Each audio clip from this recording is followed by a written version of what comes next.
ஏழை எளிய மக்களின் எதிர்கால பாதுகாப்பை ஏற்படுத்தும் விதமாக மிகவும் குறைவான தொகையினை செலுத்தி காப்பீடு பெறுவதற்காக மத்திய அரசு பிரதம மந்திரி ஜீவன் ஜோதி பீம யோஜனா காப்பீடு திட்டத்தை செயல்படுத்தி வருகிறது.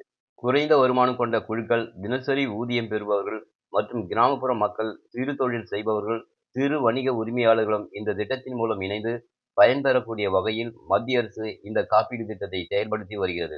18 வயதிலிருந்து 50 வயது வரை உள்ளவர்கள் ஏதாவது ஒரு தேசியமயமாக்கப்பட்ட வங்கிகள் மற்றும் தபால் நிலையங்கள் மூலம் கணக்கை துவக்கி அதன் மூலம் ஆண்டுக்கு ரூ. 436 செலுத்தப்பட வேண்டும். இந்த திட்டத்தில் விபத்து மற்றும் இயற்கை மரணங்கள் ஏற்பட்டால் அவர்களை சார்ந்த வாரிசுதாரர்களுக்கு 2 லட்சம் ரூபாய்க்கான நிதியுதவி கிடைக்க வழிவகை செய்யப்பட்டுள்ளது.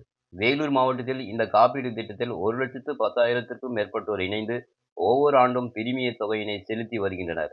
மாவட்டத்தில் 100க்கும் மேற்பட்டோர் உயிரிழந்த அவர்களின் வாரிசுதாரர்களுக்கு 2 லட்சம் ரூபாய்க்கான காப்பீடு நிதி வழங்கப்பட்டுள்ளது. இந்த திட்டத்தை குறித்து வேலூர் மாவட்ட முன்னோடி வங்கி பொது மேலாளர் திரு ஜமால் மொய்தீன் தெரிவிக்கையில், பிரதம மந்திரி ஜீவஜோதி பீமா யோஜனாவை பொறுத்த வரைக்கும் 18 வயசுல இருந்து 50 வயசு வரைக்கும் உள்ளவங்க இந்த திட்டத்தின் கீழ் சேர்ந்துக்கலாம். ஏதாவது ஒரு வங்கியில கணக்கு இருக்கணும். அந்த வங்கி கணக்கு மூலியமாவே நீங்க திட்டத்துல சேர்ந்துக்கலாம்.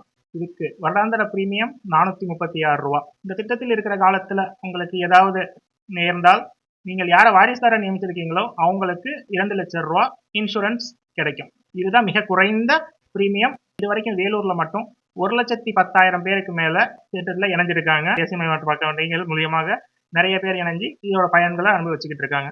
இந்த காப்பீடு திட்டத்தினால் பயன்பெற்றவர்களும் காப்பீடு திட்டத்தில் இணைந்து பிரிமிய தொகையினை செலுத்தி வருபவர்களும் தங்கள் கருத்தை கூறும்போது, பிஎம் மோடி ஸ்கீம் நாங்கள் வந்து ரூ. 436 வரைக்கும் தான் என் மனைவி அக்கௌண்ட்டில் கட்டியிருந்தோம். இறந்த பிறகு எனக்கு அந்த 2 லட்சம் ரூபாய் எனக்கு கொடுத்தாங்க. அதை எடுத்து எனக்குள்ள கடன்கள் மற்ற எல்லாம் செலவுகள் அதுக்கு பூர்த்தியானது. ஜேபிஒயில் நான் ஆயுள் காப்பீட்டு திட்டத்தில் சேர்ந்துருக்குறோம். ரூ. 436 பிடிக்கிறாங்க. அது எனக்கு 55 வயசுக்கு மேலே எதனா ஆச்சுன்னா என் பிள்ளைங்களுக்கு 2 லட்சம் கிடைக்கும். அதை வச்சு என் பசங்க வாழ்வாதாரத்துக்காக யூஸ் பண்ணுவாங்க. கல்யாணத்துக்கோ படிப்புக்கோ எதுக்கோ ஒன்று யூஸ் ஆகும். அந்த திட்டத்தை கொண்டு வந்த மத்திய அரசுக்கு நான் நன்றியை தெரிவித்துக் கொள்கிறேன். டிடி தமிழ் செய்திகளுக்காக வேலூரிலிருந்து மோகன்.